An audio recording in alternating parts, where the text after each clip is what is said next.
তাহলে আমার আব্বু স্ট্রোক করে মারা গেছে। এই যে শরীরের ভিতরে বিভিন্ন জায়গায় আঘাত, এই আঘাত করলো কে? ওইটা স্ট্রোক করে ওই যে কাচের মধ্যে পড়াতে এরকম আঘাত হয়েছে। কাচের মধ্যে পড়ছে।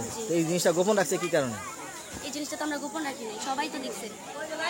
সবাই দেখছে? হ্যাঁ সবাই দেখছে। হাসপাতালে না নেওয়ার কারণটা কি? হাসপাতালে নিব কি জন্য? আমরা যখন আসছি তখন তো আব্বু মৃত ছিল। হাসপাতালে নিয়ে দেখানো দরকার ছিল না? আসলে কি মারা গেছে নাকি না অসুস্থ? আমি তো ডাক্তার আনছি না, গ্রাম ডাক্তার আনছি, তখন উনি সবাই তো বললো, গ্রামের ডাক্তারও তো বললো তাকে মেরে ফেলছে। না, গ্রামের ডাক্তার এটা বলে নাই, গ্রামের ডাক্তারকে আমাদের সামনে জিজ্ঞাসা করে। না মারলে তাহলে আজকে লাশ উঠাইলো কি কারণে? আমি জানি না।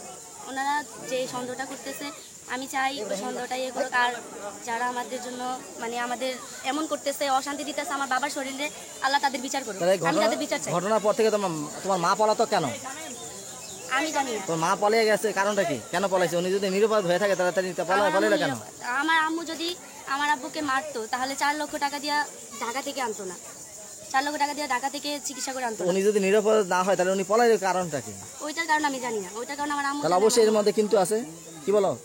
কিন্তু আছে বলতে, হ্যাঁ কিন্তু আছে, কিন্তু তো অবশ্যই আছে, এই কারণে পলাই গেছে নাকি? আচ্ছা, তো যদি তাকে মেরে ফেলে তাহলে তুমি এটা বিচার চাও মেয়ে হিসাবে? আমি বিচার চাই। যদি তাকে মেরে ফেলে তাহলে বিচার চাও? আমি বিচার চাই। বিচার চাচ্ছ নাকি? আমি বিচার চাই। তোমার নাম কি?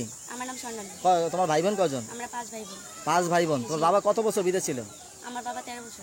আসছে কতদিন আগে? 5 বছর আগে। 5 বছর আগে আসছে। তো স্বামী স্ত্রীর সাথে তোমার বাবা মার সাথে কলহটা কি কারণে? ঝগড়া বিবাদ কি কারণে হইতো?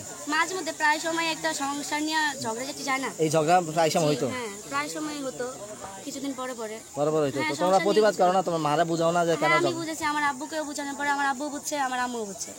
এরপরে তার আমাদের কোনো মারামারি হতো না, কিছু হতো না। আমাদের আব্বু তো আব্বুই, আম্মু তো আম্মু। আচ্ছা, তো এখন তোমার মা কোথায় আছে জানো? না আমি জানি না আমার আম্মু কোথায়। তুমি থাকো কোথায়? আমি বাসায় থাকি। বাসায় না? তোমার দেখাশোনা কে করে? আমার দেখাশোনা আমার ভাই আছে, আমার বোন আছে, সবাই করে না? যখন তোমার বাবা মারা গেছে তখন কোথায় ছিলে তুমি?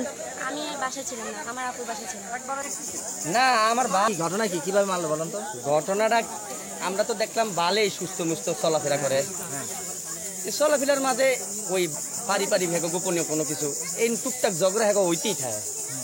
মোটামুটি যত সম্ভব কোনো প্রক্রিয়ার কিছু আছে তো আমরা গুরুত্বভাবে জিগাইও না, নিজস্ব মা তো বোন, আবার নিজস্ব ভাই বোন, এই হিসাবে আমরা জিনিসটা খুব সিম্পল রাখি। মানে সে মামাতো বোন বিয়ে করছে? হ্যাঁ আমার মামাতো বোন। যেদিন এই ঘটনা ঘটে ওদিন রাত্রে নাকি 11টা পর্যন্ত দোকানের দ্বারা আমার চাচা আইলাম শেখ, শাহজাহান শেখ, তারপরে রহমান মিজি রহমান এই এগোর সাথে বইয়া আর কি এরা কথা টথা কইয়া ঘরে আইছে। রাত প্রায় 11:30 কি 12টা হইবে এরকম আনুমানিক। আসার পরে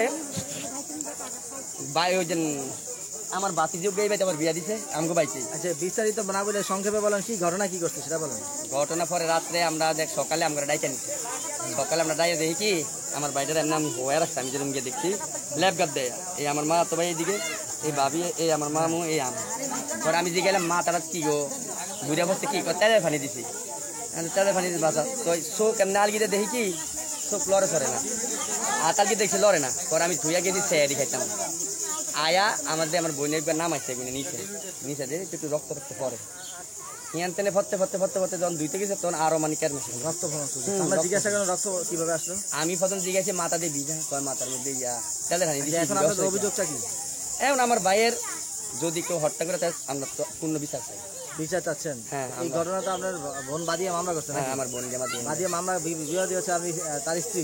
হ্যাঁ নাকি? হ্যাঁ তার লিপি বেগম। আর কে কে? তা আমার মামা লুৎফুর রহমান খান মনা, তার ছেলে লগে আসছিল নয়ন, তারা। হ্যাঁ এরা এগুলো আমরা একটা ঘটনাস্থলে গিয়ে দেখি। আসামি কয়জন ছিল? আমরা 3 জন দেখছি, 3 জনের দিছি, আর বাকি অজ্ঞাত দিছি। যদি একজনের দ্বারা সম্ভব না হয় তো বাকিরা হেরা দেখবে। এখন আমরা বিচার চাচ্ছি, সঠিক বিচার চাচ্ছি। আমার ভাই আমার পাশের ঘরের লোক ওই মহিলা এই খাতিজা বললো যে আমার ডাক্তার নিছে, আমি দেখি কি এই জিব্বাটা বাড়িয়ে রয়েছে, দেখি আমি দৌড়ে গিয়ে আমার যারা তবে কাজের সেটা আনছে, কাজের সবাই জিব্বা পারেন না, পরে হেরা সব উপরে উঠেছে। তো এই কথাগুলো পরে শুনে আমরা মানে এতটুকু সামনে পরে মামলা করলেন আমরা পরের দিন নাকি? হ্যাঁ পরের প্রেক্ষিতে আজকে লাশ উঠাইলো। হ্যাঁ আপনারা সঠিক বিচার চাচ্ছেন?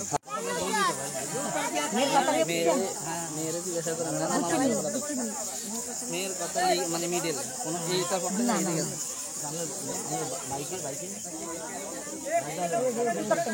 বক্তব্য নেবেন